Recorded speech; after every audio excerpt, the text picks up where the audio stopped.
having a going away party for Brother Shabazz. And the reason we had this party was we glad to see him go. Hey, you know, generally people be saying, oh, why are you going and where you going and when you coming back? We glad to see you brother go. Now we glad to see him. Oh no, it's true. I'm glad to see him go. We are glad to see him go, although we enjoy this company because it represents just another level of our struggle. And what we have come to realize, we have not just come to realize this, but we have begun to act on it in a practical way, is that our belief is that the black liberation movement in this country will make a very drastic shift to the South.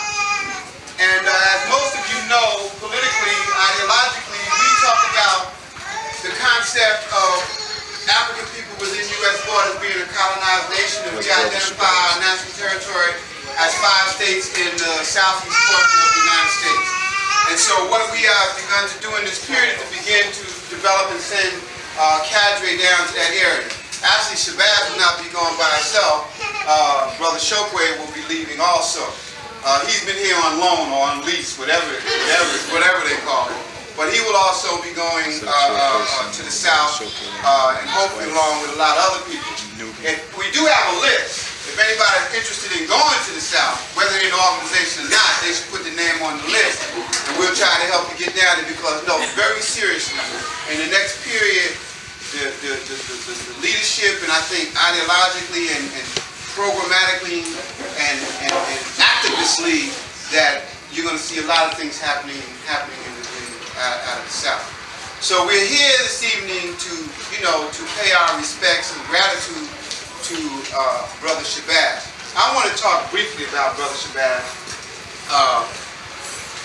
because, Brother Shabazz came to New York in 1982, the beginning of 1983, when we were in somewhat of a crisis. I had met Brother Shabazz in 1980, after March. I had went to Zimbabwe. I had been a representative of our organization and went to Zimbabwe. We was invited to Zimbabwe to witness the elections. On that trip with me also was Brother Mutulu Shakur.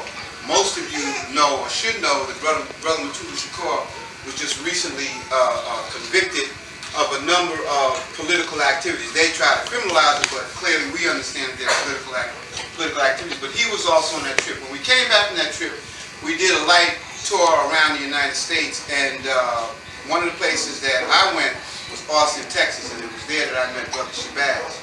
And we had some discussion. We talked about some different things. And Brother Shabazz wanted to know more about this concept of African people within U.S. borders being a colonized nation, and, so forth and so on. So we had some discussion at that time. And then I went back a short time later, and he expressed a real interest in beginning to understand that concept more.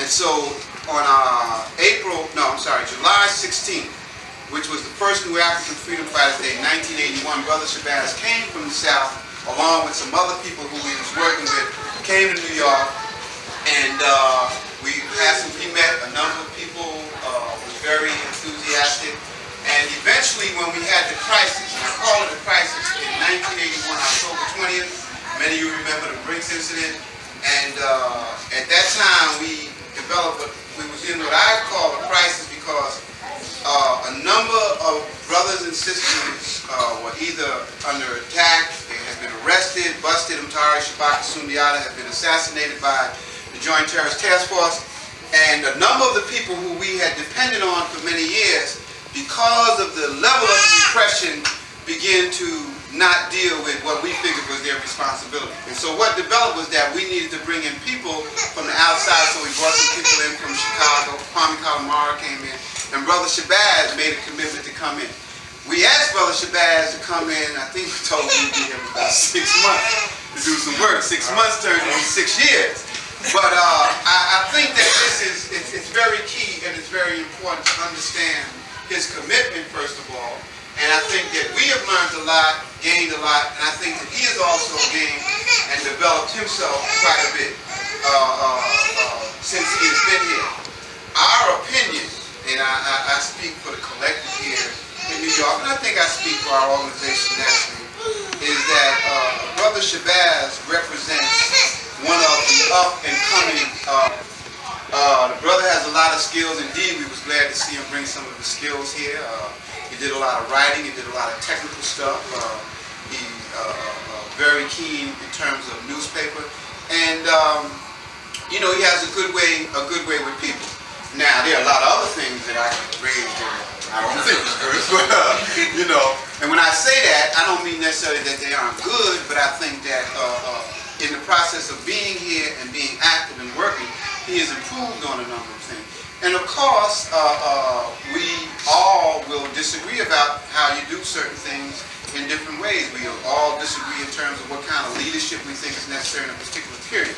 But I say this without any, you know, equivocation, without any regrets, is that Brother Shabazz is indeed one of the up-and-coming young brothers and sisters who's going to, in the next 5 to 10 years, who will be giving some very clear, direct leadership to our struggle. And so we think a lot of that has come, you know, out of his being here in New York and being confronted with something that I know he has never been confronted with in life. Because there's no place like New York. And I remember some of the discussions we had where the brother was shaking his head. I mean, it got so bad when he came here, he had dreads. And after he was wild, it got so crazy that he had to cut his dreads off. So I don't know why the fact that he has his dreads back now, that's any indication that he now understands that it's mature, is a good thing. But we do want to congratulate and we do want to thank Brother Shabazz. And I think that what we all should do right at this point is give him a nice round of applause.